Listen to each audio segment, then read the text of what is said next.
Muito bem, mais uma vez, boa noite.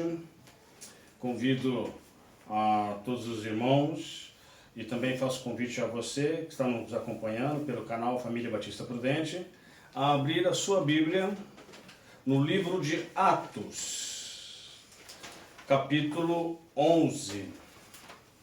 Vamos utilizar como texto base os versículos 19 ao 26.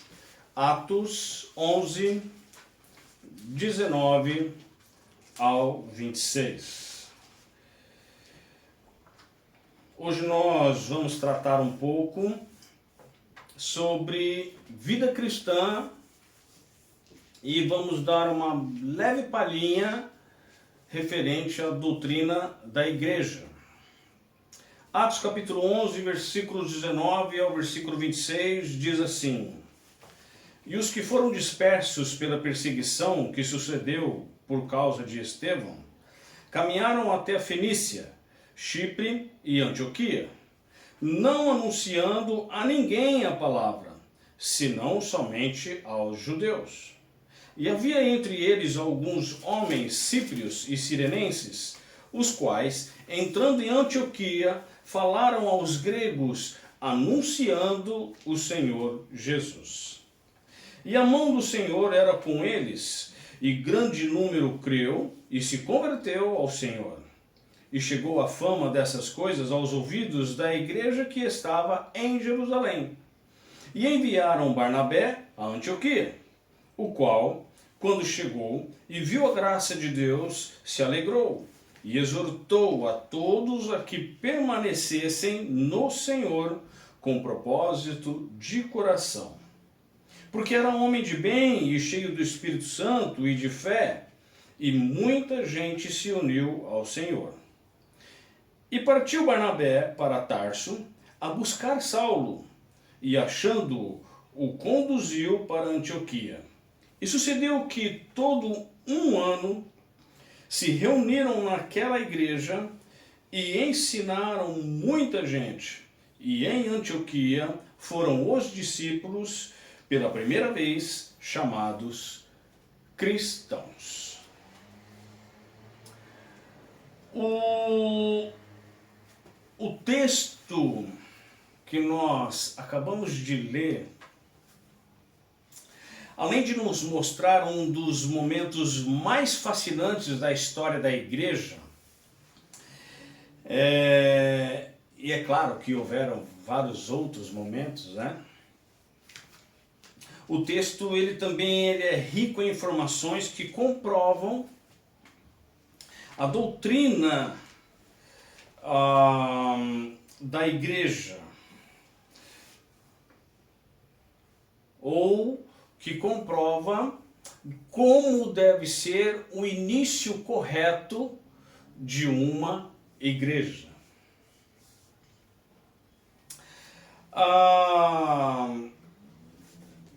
Quando a gente fala a respeito de início de igreja, muita gente hoje tem a ideia de, o fulano de tal abriu uma igreja. Então, esse texto mostra o que realmente é feito e como é feito para que o fulano de tal possa abrir uma igreja. Pois bem, é muito importante a gente prestar um pouco de atenção, porque este texto ele é uma prova fundamental que um grupo de crentes só por dizer que é crente, ele só pode ser reconhecido como igreja. Peço desculpa que a minha garganta está um pouco ruim. Mas pronto, só pode ser reconhecido como igreja mediante a autoridade de uma outra igreja. Tem um grupo de crentes lá em tal cidade, eles estão se reunindo. Eles não são igreja, são um grupo de crentes. Por que não são igreja? Porque não foi um trabalho iniciado por uma igreja. Muito obrigado, irmão.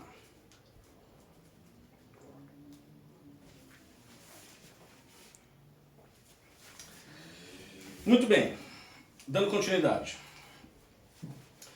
E da mesma forma, ocorre também na questão do ministério pastoral, no ministério diaconal e também com o batismo. Um irmão, por si próprio, por si só, ele não tem autoridade para batizar uma pessoa. Essa autoridade deve ser dada pela igreja a qual ele é membro. Um homem não pode ser ordenado ao ministério pastoral ou diaconal se uma igreja não der essa autoridade. Essa autoridade para que isso ocorra. O diácono vai trabalhar para a igreja local. O pastor também vai ser ordenado. Suponhamos, o irmão faz parte de uma igreja. Pronto, essa igreja tem pastor? Tem. Tá, tudo bem, não tem problema. Mas vamos ordenar aquele irmão. Por quê? Vamos enviar aquele irmão para uma outra cidade ou vamos iniciar um trabalho onde esse trabalho precisa de um pastor. Então, aquele irmão tem as qualificações para ser um pastor. O irmão vai ser ordenado a pastor. Então é convidado outros pastores, é feito um concílio,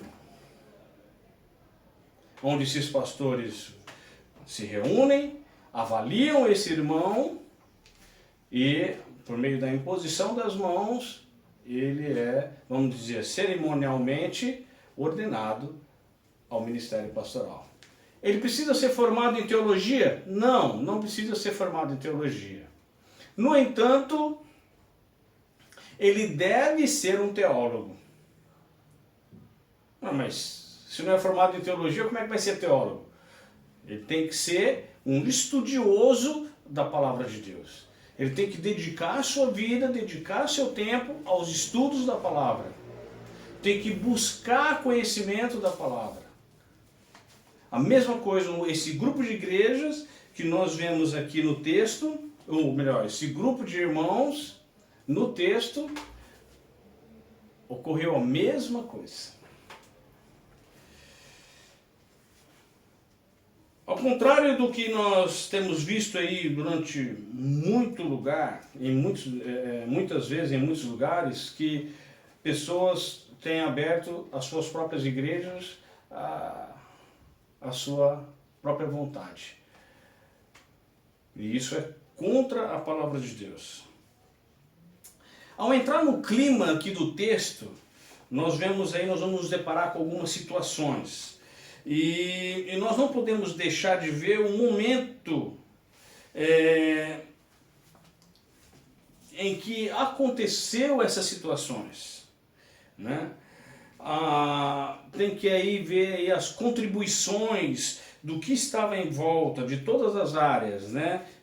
Que áreas? A área social, política, a área econômica, a questão da cultura, da religião. Tudo isso deve ser olhado quando nós analisamos um texto bíblico. Aquilo que estava acontecendo naquele momento, aquilo que aconteceu, com quem acontecia. Então tudo isso faz parte do que chamamos de exegese. Nós já sabemos, no entanto, que o fator político da época que dominava ali, né, toda aquela região era o poder romano. E em Israel, na altura, havia um determinado grupo que era chamado aí de rebeldes, os judeus rebeldes. Porque eles buscavam se libertar do jugo de Roma. Eles queriam se libertar politicamente de Roma. Eles lutavam por uma vida social melhor, por uma vida política melhor. Muito bem, a Bíblia, ela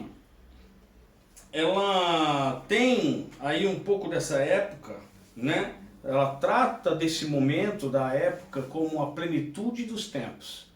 Porque, segundo o que está escrito nas Escrituras, Jesus viria, ou Jesus veio, né? E Jesus veio na plenitude dos tempos.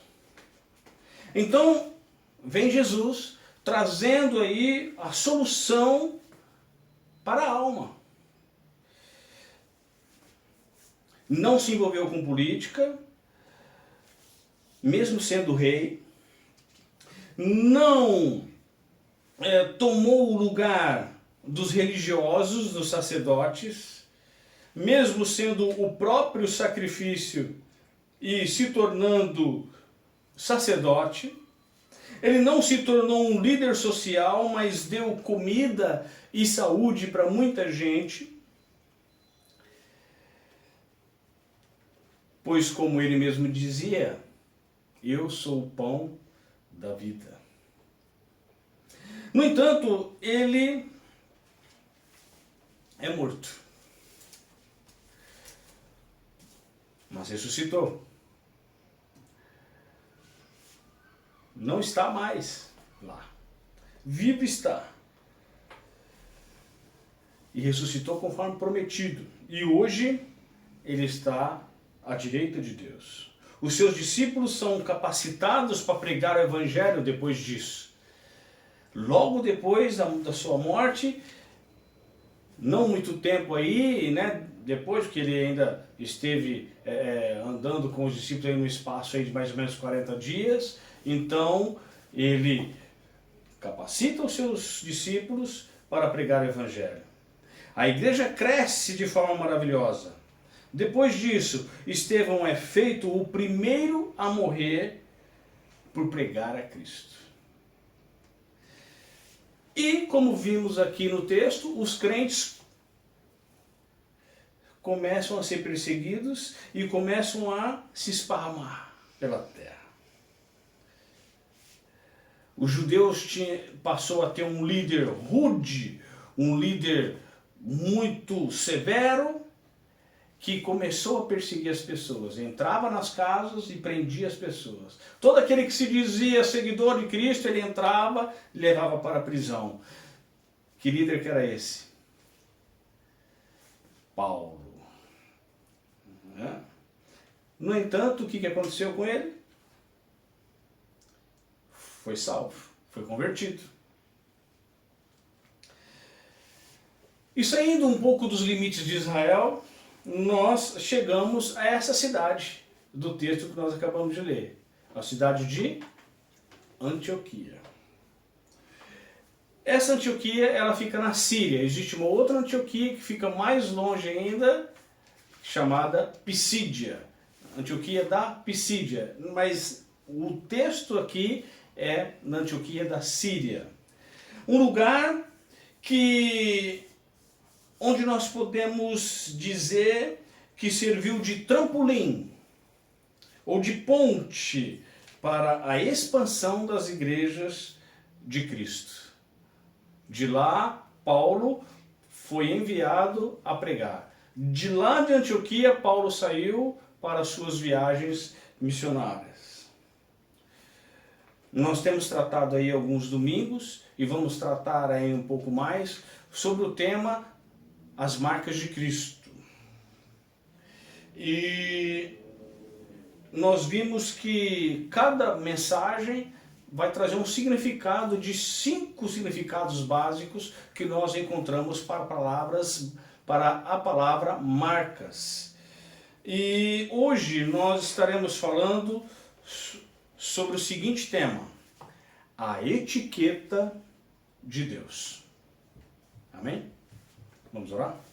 Santíssimo Deus, eterno e amado Pai, nós te louvamos, Senhor, por estarmos aqui reunidos para aprender mais da Tua Palavra. Peço a Tua misericórdia por nós, o Senhor esteja nos orientando, nos ajudando, nos ensinando, abrindo nossa mente e o coração e nos capacitando a pôr a Tua Palavra em prática. Que sejamos fervorosos, ó Pai, na nossa devoção. Se comigo, Senhor, no decorrer dessa mensagem, me abençoando, me dirigindo para que eu não pregue palavras minhas, mas que a sua palavra seja pregada de forma verdadeira. Em nome de Jesus, amém. Muito bem, primeiro, o significado. Nós vimos que o primeiro significado ou definição para palavras marcas era um sinal ou um traço, como por exemplo, um sinal de aviso. O segundo significado ou definição é uma identificação ou um logotipo, que é o que nós veremos hoje. Nós temos um exemplo bíblico para isso. Gênesis, capítulo 2. Abra lá a sua Bíblia em Gênesis, capítulo 2. Gênesis, capítulo 2, versículo 15 ao 17. Diz assim: E tomou o Senhor Deus o homem e o pôs no jardim do Éden, para o lavrar e o guardar. E ordenou o Senhor Deus ao homem, dizendo: De toda a árvore do jardim comerás livremente, mas da árvore do conhecimento do bem e do mal, dela não comerás, porque no dia em que dela comeres, certamente morrerá. Ou seja, Deus, depois de ter formado o jardim, ele vira para o homem e etiqueta uma árvore, identifica uma árvore e diz: de todas as árvores do jardim você vai poder comer, mas desta, Adão, não coma. É proibido comer desta árvore.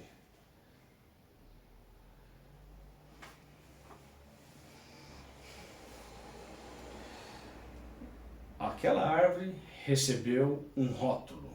Aquela árvore recebeu uma identificação. Ela tinha uma etiqueta. Não coma, não pode comer. Cuidado, veneno.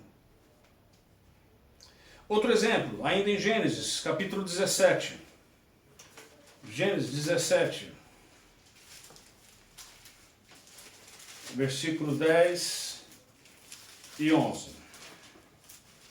Esta é a minha aliança que guardareis entre mim e vós, e a tua descendência depois de ti, que todo homem entre vós será circuncidado, e circuncidareis a carne do vosso prepúcio, isso será por sinal da aliança entre mim e vós. Olha só, continua até o 14, olha.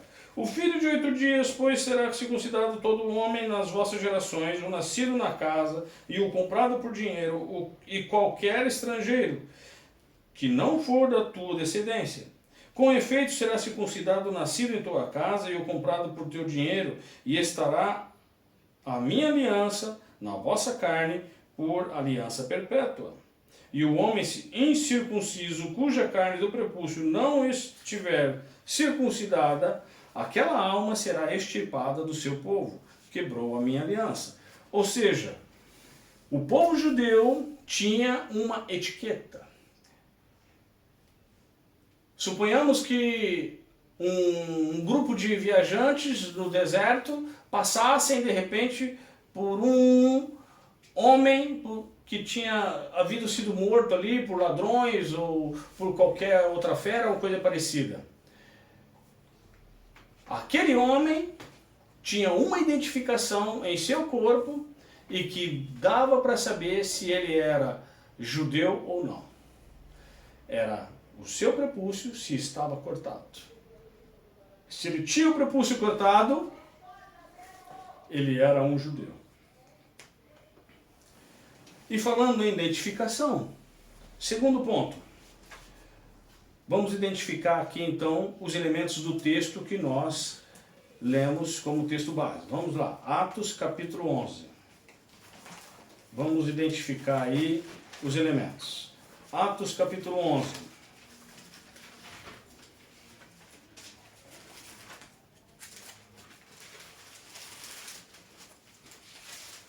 Versículo 19.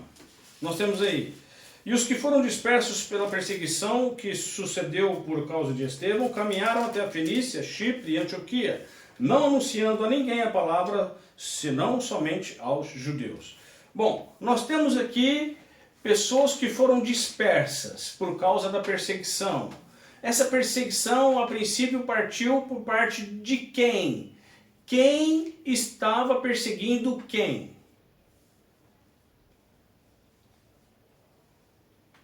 Os judeus estavam perseguindo os judeus cristãos. Os judeus do judaísmo, Os judeus que esperavam um Messias, um rei político, não acreditavam em Cristo Jesus como sendo o rei salvador de Israel. Então, começaram a perseguir todos os que se diziam seguidores de Cristo. E Estevão foi o primeiro a morrer e morreu apedrejado. Então, por causa disso, muitos judeus saíram correndo de Israel.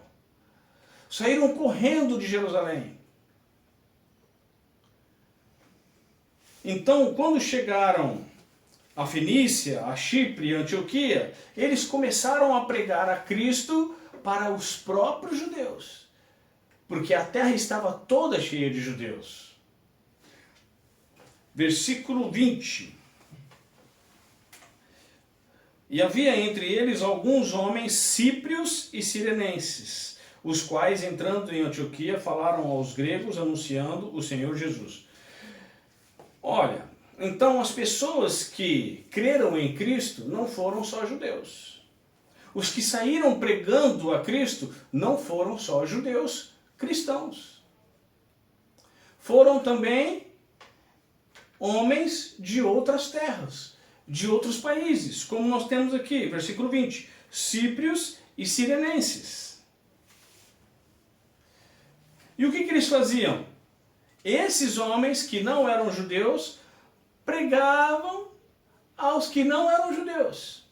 Ou seja, o evangelho atingia todos, a todas as classes, a todas as línguas, a todas as culturas.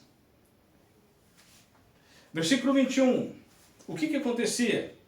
E a mão do Senhor era com eles, grande número creu e se converteu ao Senhor. Então nós temos aqui já 3 identificações. Nós temos os crentes judeus, nós temos os crentes gregos e nós temos aqui as pessoas que estão sendo salvas. Versículo 22. E chegou a fama dessas coisas aos ouvidos da igreja que estava em Jerusalém. E enviaram Barnabé a Antioquia. Olha só aí. O que aconteceu? Quem que é identificado aqui nesse versículo 22? Antes disso. Quem que é identificado? Quem ficou sabendo da conversão dessas pessoas lá em Antioquia? A igreja. A igreja que estava onde? Em Jerusalém. Versículo 22. E a fama dessas coisas chegou aos ouvidos da igreja que estava em Jerusalém. Ou seja, era uma, olha só, mais um pouco sobre a doutrina da igreja. A igreja é local, ela estava em Jerusalém. Ela é visível, porque era um grupo de pessoas que era visto, que se reuniam em Jerusalém. A primeira igreja de Cristo estava onde? Jerusalém. Então eles ficaram sabendo do que estava acontecendo lá em Antioquia. Então o que eles fizeram? Reuniram Barnabé. Olha, você que é um homem preparado, é um homem cheio do Espírito Santo de Deus, você vai até Antioquia e vai lá, observa, pesquisa, vê se essas coisas realmente é assim. Vê o que está acontecendo lá e depois nos informa. E se realmente for, olha, já sabe o que você tem que fazer.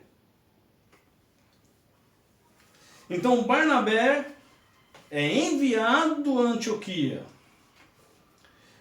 Versículo 24.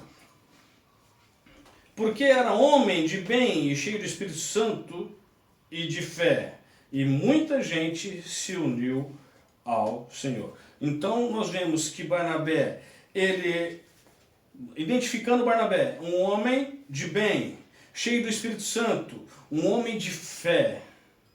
Nós pulamos o versículo 23, mas vamos fazer uma observação referente ao versículo 23.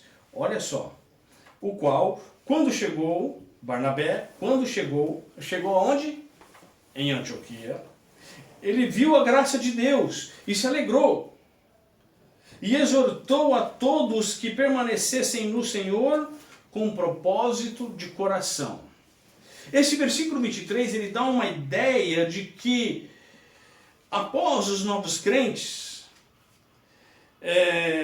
terem a sua salvação e fé confirmadas, porque Barnabé ele chega e fala, ele viu a graça de Deus. Quando nós falamos graça, nós lembramos da ação de Deus na salvação do homem. Então Barnabé viu e ele se alegrou com aquilo. Realmente, essas pessoas estão salvas. Realmente elas estão fervorosas a Cristo. Elas estão amando a Cristo, amando aprender a palavra de Deus. Realmente, então, ele exorta esses irmãos a ficarem firmes. Mas olha só, Barnabé, pela autoridade da igreja de Jerusalém, ele organiza aqueles irmãos em igreja. Olha só. O qual, quando chegou e viu a graça de Deus, se alegrou e exortou. Então ele reúne a igreja e exorta. Chama atenção, irmãos. Irmãos, permaneçam no Senhor. Com propósito de coração. Tanto que antes, até essa reunião de Barnabé com esses irmãos lá de Antioquia, a palavra igreja não é mencionada. E olha que já havia muitos irmãos convertidos. O espaço de tempo em que essas coisas aconteceram, em que essas pessoas receberam o Evangelho e creram, até a igreja de Jerusalém ficar sabendo e enviar Barnabé para lá, o espaço de tempo não foi 1 e 2 dias. Pode ter durado aí 1 mês, 2, 3. A viagem era a pé, a cavalo.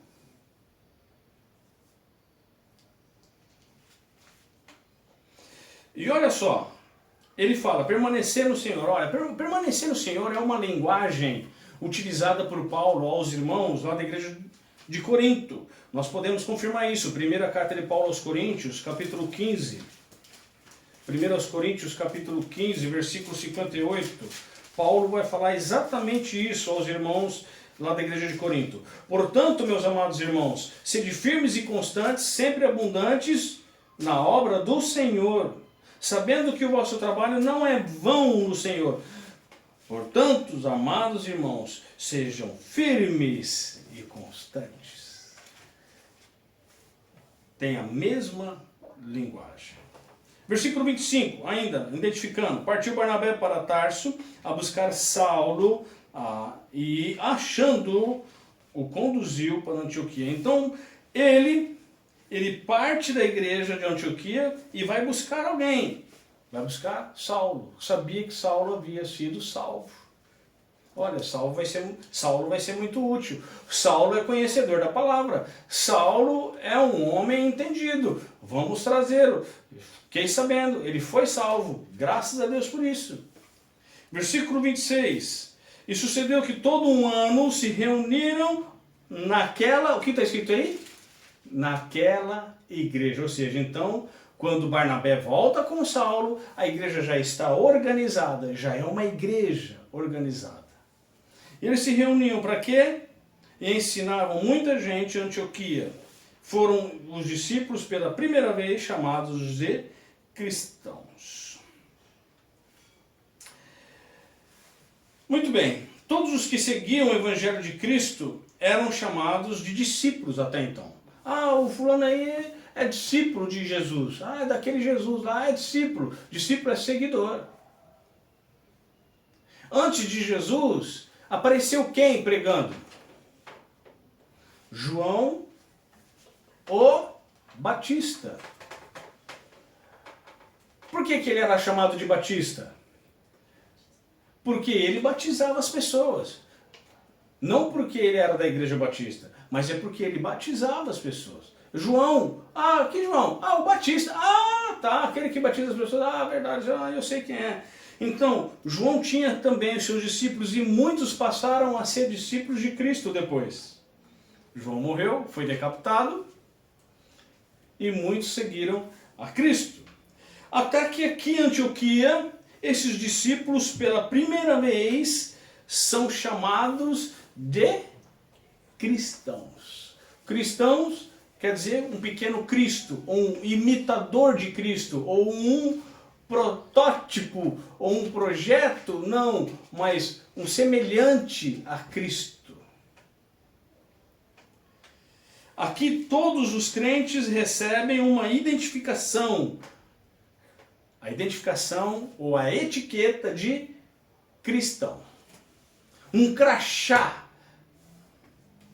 As pessoas os não salvos, viam naqueles novos convertidos que algo era diferente. Olha, essas pessoas estão pregando, estão se reunindo igual aquele Cristo, igual aquele Jesus. É cristão. Esse aí é cristão.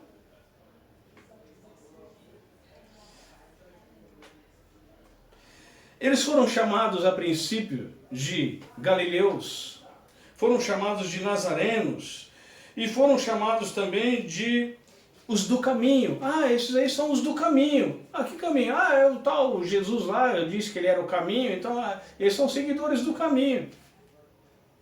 Também foram chamados assim. Os crentes verdadeiros, por toda a história da igreja, biblicamente falando, e na história do mundo em si, a história da igreja, a história religiosa, os crentes verdadeiros, eles foram apelidados. Eles nunca abraçaram um nome, eles nunca criaram um nome. Os anabatistas e batistas são um exemplo disso. Eles foram identificados não somente por aquilo que eles diziam ser, mas sim pelo que eles faziam e pelo resultado que era produzido, ou chegava em relação ao que eles faziam. Terceiro ponto. Os pontos que são identificatórios dos discípulos. Vamos lá, versículos 19 e 20. Eles foram dispersos pela perseguição que sucedeu por causa de Estevão, caminharam até a Fenícia e Chipre e Antioquia, não anunciando a ninguém a palavra, senão somente aos judeus. E havia entre eles alguns homens, cíprios e sireneus, os quais, entrando em Antioquia, falaram aos gregos, anunciando o Senhor Jesus. A etiqueta que essas duas pessoas, esses dois tipos de pessoas, os judeus crentes e os gregos crentes, recebe aqui, uma qualidade para receber essa etiqueta de cristão é que eles pregavam o evangelho. Algumas pessoas começam a saber que você é crente, meu irmão, porque você prega o evangelho. Se você não prega o evangelho, você não é digno de ser chamado cristão. Se você não fala do amor de Cristo para as pessoas, você não é digno de ser chamado cristão. Se você não mostra para as pessoas que os nossos pecados nos condenam à morte eterna e que Jesus é a salvação, nós não somos dignos de ser chamados cristãos. Eles eram obedientes à ordem de pregar o evangelho. Qual é essa ordem? Jesus deixou a ordem lá em Marcos 16:15. Ide e pregai o evangelho. Para quem? A toda criatura. Eles eram imitadores de Cristo na pregação do evangelho e na defesa da doutrina. Olha só, Marcos capítulo 1. Marcos 1. Vamos ver o que está escrito lá. Marcos 1, 22. O que está escrito? Jesus começa a ensinar em Cafarnaum e versículo 22, e maravilharam-se da sua doutrina, porque os ensinava como tendo autoridade e não como os escribas. O cristão verdadeiro, ele tem autoridade para pregar, ele tem autoridade para falar, ele tem convicção, ele tem certeza, ele tem firmeza naquilo que ele vai falar para as pessoas. Eu creio na Bíblia como sendo a palavra de Deus. A Bíblia é a palavra de Deus. Está escrito isso na Bíblia? Ah, não está. Então, meu amigo, sinto muito. Que autoridade você tem para falar isso, ou para ensinar isso, ou para praticar isso? Isso é bíblico? Não. Então,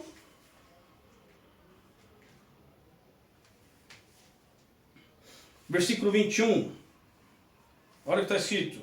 E a mão do Senhor era com eles. Grande número creu e se converteu ao Senhor. Que ponto identificatório que nós vemos aí? União de propósito.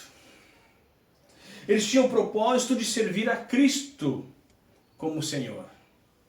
Esses irmãos que se convertiam, o propósito principal deles era servir a Cristo. Propósito de exaltar a Deus na pessoa de Cristo pela salvação. O propósito de obedecer a Cristo como sendo o mestre. Outro ponto identificatório, versículo 26.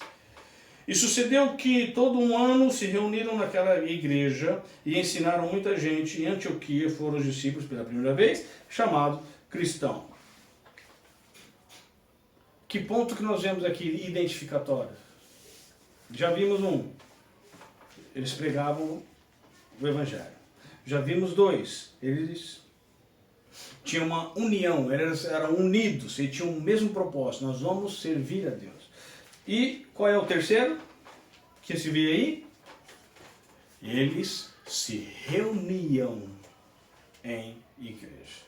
Eles não deixavam de se reunir. Eles queriam estar sempre juntos. Eles queriam aprender sobre a vida, a obra e a promessa da volta de Cristo. Eles queriam aprender e aprendiam sobre a doutrina toda dada por Cristo aos apóstolos. Podemos ver um exemplo, o próprio exemplo da primeira igreja de Cristo, a igreja de Jerusalém.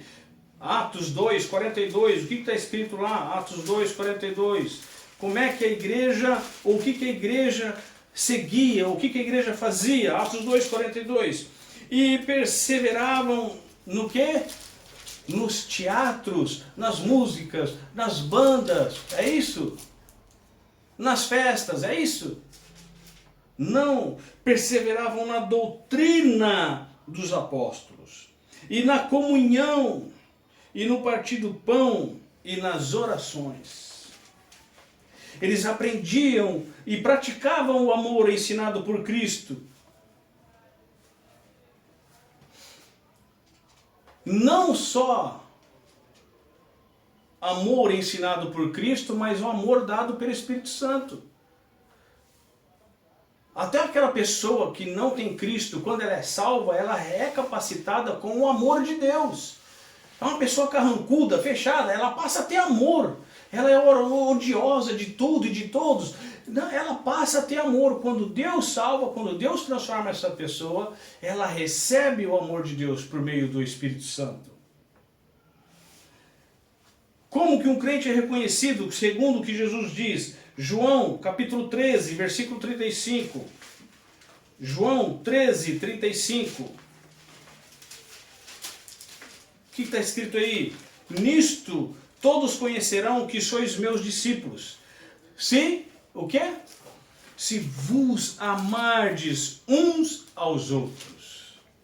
Se você não ama pregar o evangelho, se você não ama se reunir com seus irmãos em igreja, se você não ama ler a palavra de Deus, se você não ama louvar a Deus, se você não ama fazer a vontade de Deus, você não pode receber a identificação de cristão.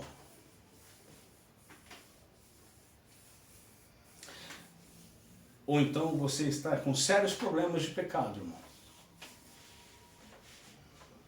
Lemos um salmo antes da pregação, na abertura do culto, que o salmista diz que ele vê a sua vida, considera a sua vida e volta os seus pés para a palavra de Deus. Talvez hoje é o dia, esse é o momento de você voltar os seus pés para a palavra de Deus.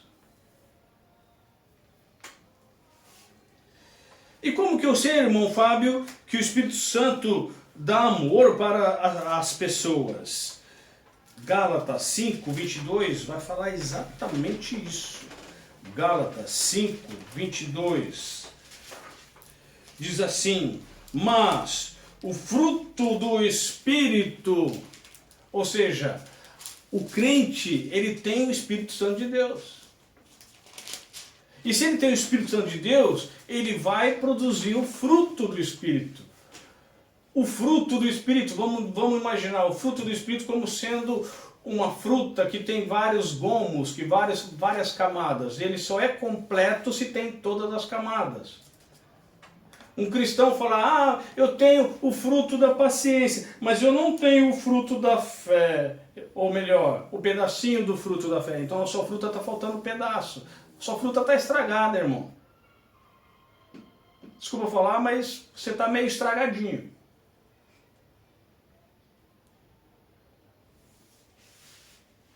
E qual é o primeiro pedaço, o primeiro gomo do fruto do Espírito Santo que está escrito aí? Mas o fruto do Espírito começa exatamente pelo amor. Então, se você buscar a presença de Deus, se você busca a palavra de Deus, se você lê, se você estuda, se você tem uma vida devocional com Deus, você tem amor.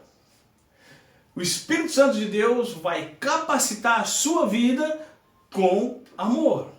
Tudo que você fizer vai ter amor. As suas palavras, as suas conversas, as suas atitudes, os seus pensamentos serão movidos pelo amor.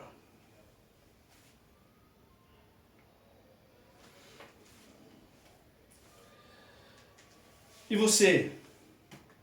Como você tem sido identificado?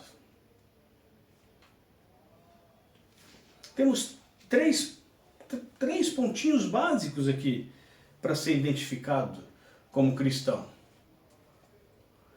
Pregar o Evangelho, ter uma união de propósito de servir a Deus e se reunir para aprender a palavra de Deus. Você tem pregado o Evangelho? Você tem tido o propósito de servir a Deus? Você tem se reunido com os seus para buscar a presença de Deus? Você é de Deus. As pessoas olham para você como um cristão?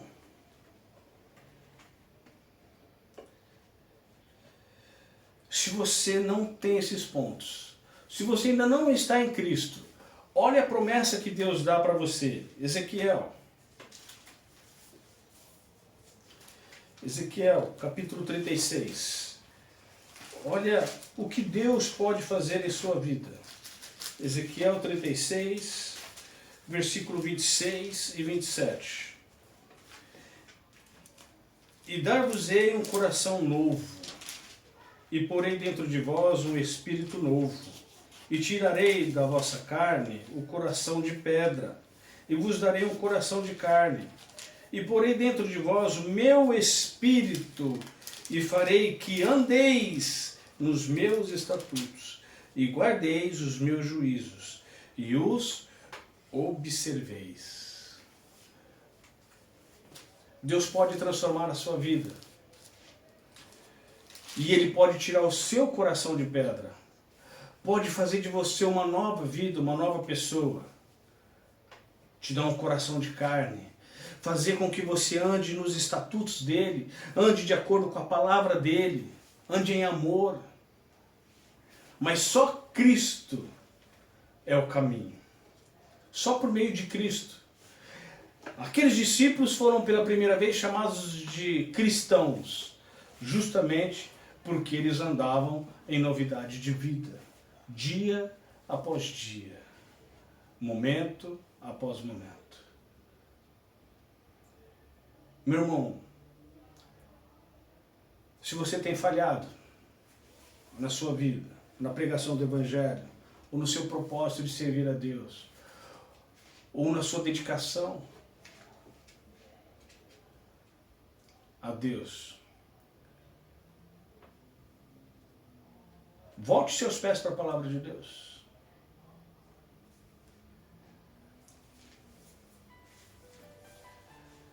Amém? Vamos orar? Santíssimo Deus e amado Pai, graças te damos, Senhor, porque o Senhor nos dá, por meio da Tua palavra, os meios, os pontos, os ensinos, os exemplos, para que possamos andar segundo a Tua santa vontade, para que possamos ser vistos pelo mundo como verdadeiros cristãos, para que sigamos os exemplos, ó Pai, daqueles que deram as suas vidas pela Tua palavra, como o caso do Estevão, como o caso desses irmãos que saíram anunciando a Tua palavra e se dedicaram em anunciar a Tua palavra, em se reunir para aprender a Sua palavra, em ter o propósito de servirem, de obedecerem a Ti. Peço, ó Senhor, que a começar por mim, que o Senhor esteja me auxiliando, Senhor, no meu propósito de te servir, na minha forma, ó Pai, de reunir, de buscar a Tua presença para aprender mais sobre Ti, para pregar o Teu Evangelho, para falar de Ti, Senhor. Que cada irmão, ó Pai, aqui presente, que cada irmão que nos acompanha, Senhor, possa ter a sua vida voltada para a Tua palavra, ter uma vida devocional, Senhor, dedicada a Ti. Se conosco nessa semana que se inicia, nos guardando, nos protegendo, nos auxiliando e cuidando, ó Pai, de cada um de nós. Prepara-nos, ó Deus, para o próximo culto. Em nome de Jesus. Amém. Que Deus abençoe.